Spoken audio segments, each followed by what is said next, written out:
mấy cô giùm cồn luôn đi cho nó.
ra kìa.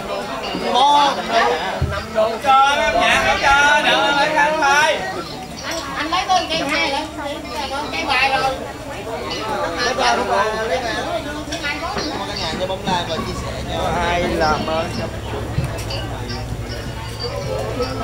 Bà Chí ơi, bà có thích cái giùm tôi đi.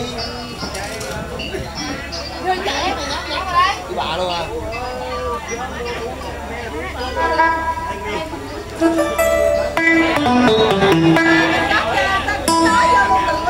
Dạ được rồi cô.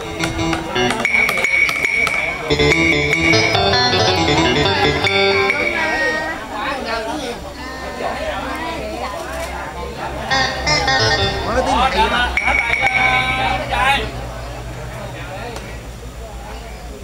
Quyển xanh Tây Phương Phụ Đủ.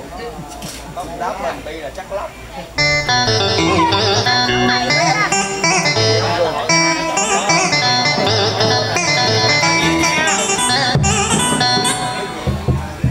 Tôi biết cho tôi mà chứ. Bây giờ bấm lúc vuông vuông vậy.